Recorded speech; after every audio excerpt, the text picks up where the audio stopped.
Kalau calon suaminya tidak disebutkan, kalau calon suaminya nggak jelas, ya nggak sah pernikahannya. Dalilnya nggak salah, cuma memahaminya kurang tepat. Ini yang suka pro kontra ini orang yang tidak ngaji. Tapi kalau orang yang ngaji, orang yang belajar, tidak ada pro kontranya.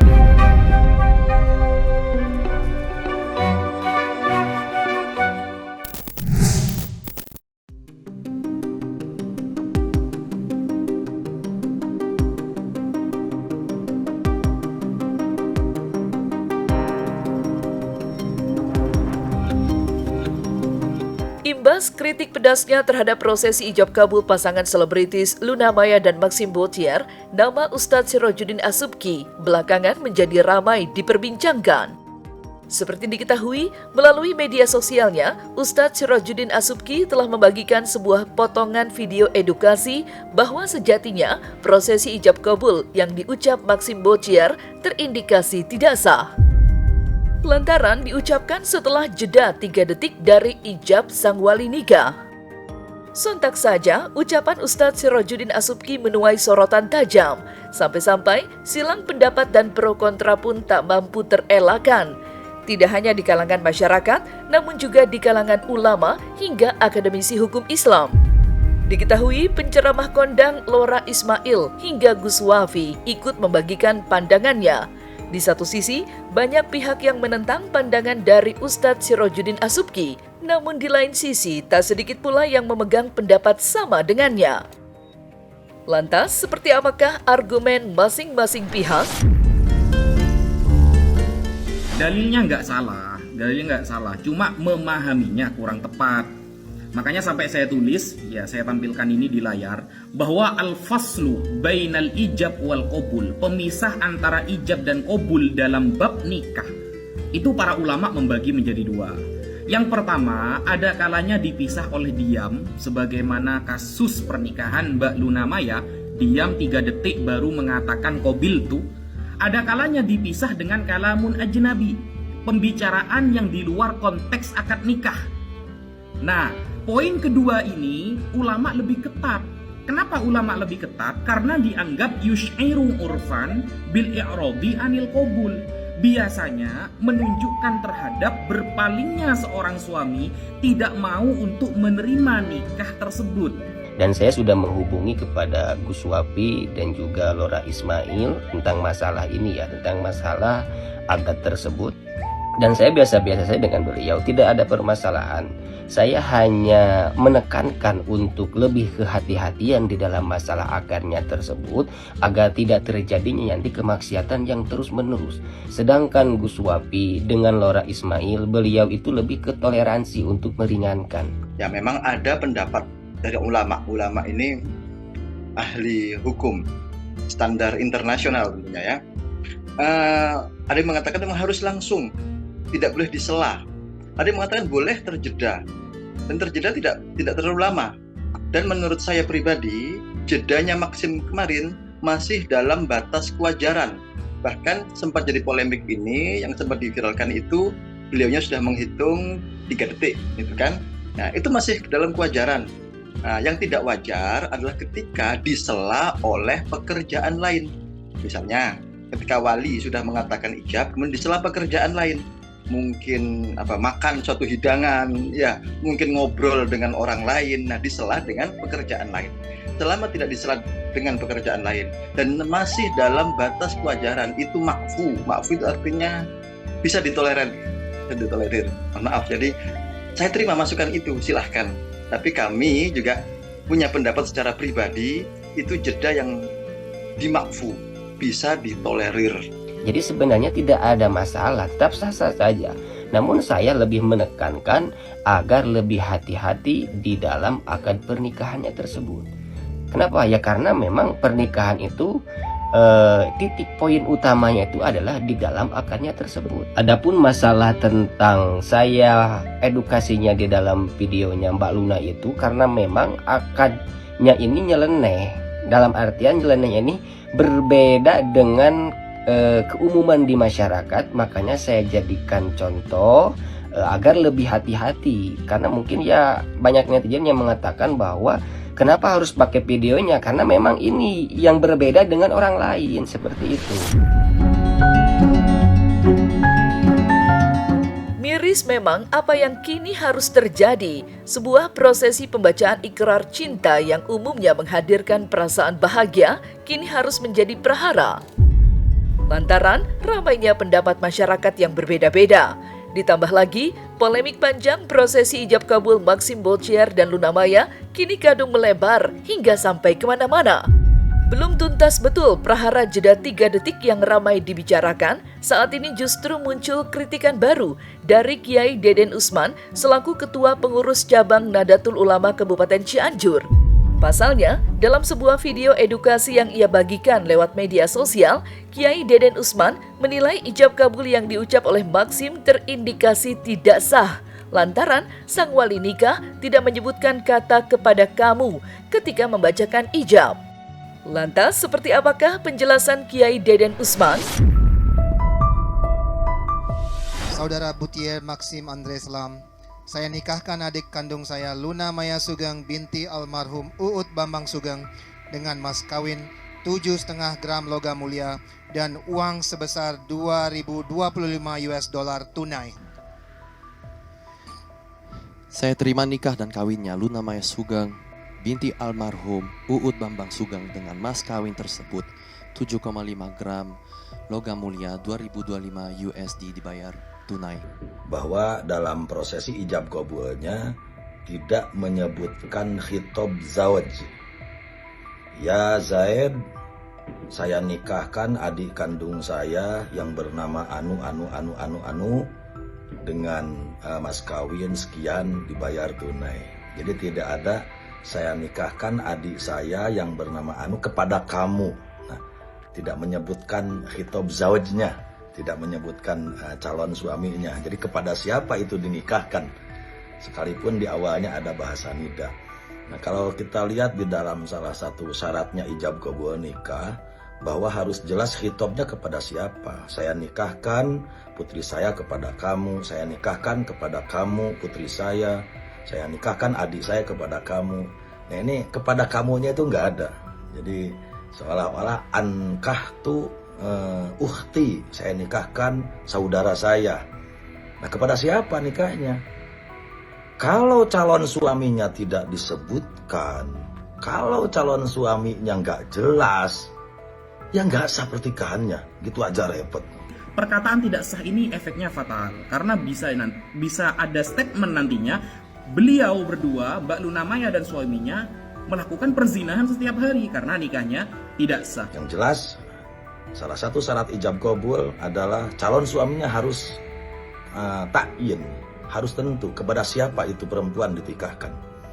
Hati-hati, mohon ini disampaikan kepada yang bersangkutan. Mohon maaf saya tidak menyebutkan nama, tapi yang jelas salah satu syarat ijab kabul, calon istrinya harus jelas, calon suaminya juga harus jelas. Karena bisa jadi saya nikahkan putri saya kepada orang yang mewakilkan kamu gitu loh. Jadi ijab kabulnya dengan wakil zawaj misalnya, wakil calon suami. Nah, ini kan nggak jelas ini. Dan dari dahulu ya para ulama bidang hukum Islam itu berbeda masalah furu'iyah. Itu bukan hanya puluhan, bahkan ratusan, bahkan ribuan cabang masalah. Nah, Anda lihat sendiri ya, misalnya untuk urusan sholat, ya, urusan yang membatalkan wudhu, urusan macam-macam itu beda, dan itu tidak begitu urgen masalahnya. Dianggap urgen ya bisa urgen, ya kalau kita kurang kedewasaan sikap ilmiah. Tapi ya, di sekelas ulama mereka sudah saling mentolerir. Kalau mohon maaf saya pribadi hanya sekelas mukallid itu hanya sekedar pengikut. Ya kebanyakan kita hanya sekelas mukallid pengikut saja, pengikut apa yang sudah disimpulkan oleh para ahli hukum terdahulu. Perdebatan sengit perihal sah atau tidaknya prosesi ijab kabul pasangan Luna Maya dan Maxim Boltier memang telah menjadi buah bibir yang tidak ada habisnya diperbincangkan di jagat maya. Namun yang pasti hanya satu, sebagai umat yang dapat dilakukan manusia hanyalah menyerahkan semuanya di tangan Tuhan Sang Maha Pencipta. Di sisi lain, polemik ini nampaknya sampai pula ke telinga Ustadz ternama yakni Ustadz Syamsuddin Nur Maka, atau yang akrab disapa dengan nama panggungnya yakni Ustadz Syam. Dan ia pun memberikan sedikit pandangannya guna menyudahi perdebatan panjang di kalangan masyarakat. Lantas seperti apa masukan Ustadz Syam guna menghindari panasnya pro dan kontra, serta bagaimanakah pula pandangan Ustadz Syam terkait polemik ini? Dalam pernikahan tentu kita mengetahui bahwa ada rukun nikah, di antaranya ada sigat, kemudian yaitu kalimat ijab qabulnya. Nah, dalam kalimat ijab qabul itu terjadilah perbedaan pendapat di antara masyarakat, tapi bukan perbedaan pendapat di antara ulama. Ijab qabul persyaratannya menurut daripada Imam Asy-Syarbini, beliau sebutkan dalam kitab Al-Iqna, itu tidak adanya penggantungan atau ta'liq, dan tidak adanya juga pembatasan waktu atau disebut dengan ta'qid. Contoh misalnya penggantungan itu ketika sang ayah berkata, nanti kalau anakku sudah cerai saya nikahkan dengan kamu. Ini penggantungan. Atau yang kedua adanya pembatasan waktu, saya nikahkan anak perempuanku dengan masa 2 tahun. Nah, ini kamu tidak boleh. Kemudian syarat yang kedua mesti menggunakan kata inkah atau tazwij. Saya nikahkan atau saya kawinkan, atau menggabungkan keduanya, saya nikahkan dan kawinkan engkau. Ankahtuka wa zawwajtuka. Nah, itu. Kemudian Imam An-Nawawi itu menambahkan dalam Raudhatul Talibin wa Umdatul Muftin, beliau sampaikan ada syarat yang ketiga, tidak adanya daripada jeda. Nah, maksudnya dia bersambung. Jeda yang apa? Jeda yang kira-kira bisa menimbulkan persepsi yang terlalu lama dia menjedanya sehingga seakan-akan dia tidak terpaksa gitu, terpaksa untuk menikah. Contoh misalnya saya kawinkan dan nikahkan engkau dengan putri perempuan saya bernama ini tersebut tunai, dia diam dulu. Itu kata Nawawi harus disambung. Nah, jadi ini syaratnya. Nah, dari penyambungan yang disebutkan sebagai syarat oleh Imam An-Nawawi inilah yang kemudian dalam masyarakat mungkin disalahpahami bahwa harus satu tarikan nafas. Padahal yang dimaksud itu adalah jeda yang seakan-akan dia berpikir ulang untuk menikah. Jadi tapi kalau jedanya cuma tarik nafas atau di tengah-tengah dia kehabisan nafas, maka tidak ada masalah, tetap sah daripada pernikahannya. Bagaimana sih sebaiknya kita menyikapi perbedaan antara pro dan masyarakat? Bagaimana menyikapi pro dan kontra, bagaimana menyikapi perbedaan pendapat itu? Ya dengan belajar, dengan majelis ta'lim. Ini yang suka pro kontra ini orang yang tidak ngaji. Tapi kalau orang yang ngaji, orang yang belajar, tidak ada pro kontranya. Jadi semakin banyak kita belajar, insya Allah semakin daripada luas, open minded. Tapi semakin sedikit kita belajar, semakin sedikit tahu, sudah pengetahuan sedikit, ngotot lagi. Habis diperbincangkan di tanah air, Luna Maya nampaknya sibuk bekerja di negeri orang. Ya, wanita yang akhirnya resmi berstatus sebagai Nyonya Maxim Bottier itu kini tengah berada di kota Roma, Italia. Alih-alih untuk menghabiskan waktu berdua Maxim dalam acara Bulan Madu, keberangkatan Luna ke sana bertujuan untuk mencari nafkah. Bersama beberapa rekannya dan tanpa didampingi Maxim, Luna pun menghabiskan waktu di sana dengan kesibukan-kesibukannya. Namun yang unik, dalam rentetan unggahannya, Luna menguak fakta bahwa pada bulan Agustus mendatang ia akan kembali menginjak negeri Italia guna menyelenggarakan Bulan Madu. Dan seperti inilah momen keseruan Luna Maya di Italia. Akhirnya kita sampai Roma. Buongiorno. Ini pardon my muka bantal yang belum mati. Super happy to be back here in Rome. It's not for honeymoon. Nggak ada match.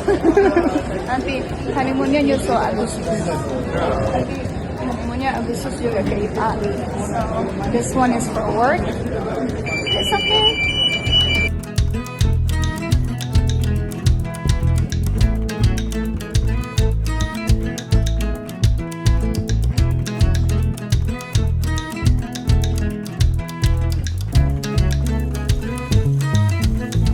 Ya, yang newlywed, sebentar di Bali, sebentar di Roma, kayak nggak habis-habis ya energinya. Capek nggak? Akhirnya mengakui capek kan setelah 2 hari. Well, at least you got to have weekend gitu kan di Rome. All good so far? So far so good. Tada, wedding ringnya, ring on your finger, put a ring on it, girl. Serpentine. Tada, wedding ringnya, ring on your finger, put a ring on it, girl. Serpentine. Ini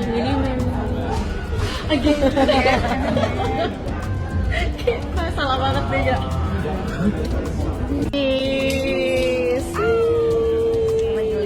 Good newlywed.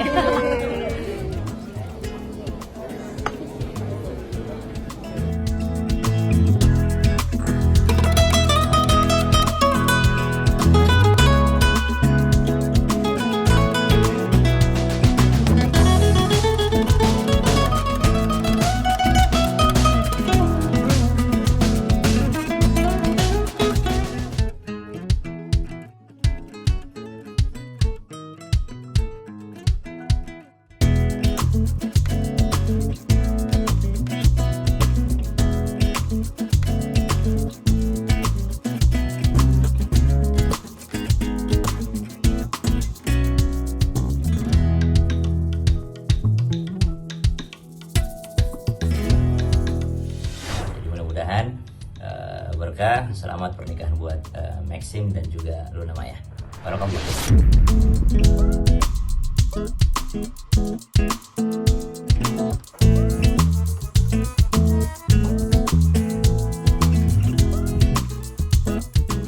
Nah, selesai sudah Cumi Lovers. Saksikan terus Cumi Game In Depth, kabar lengkap, mendalam, dan akurat dari narasumber terpercaya. Dan jangan lupa untuk like, subscribe, dan juga share channel YouTube Cumi Cumi.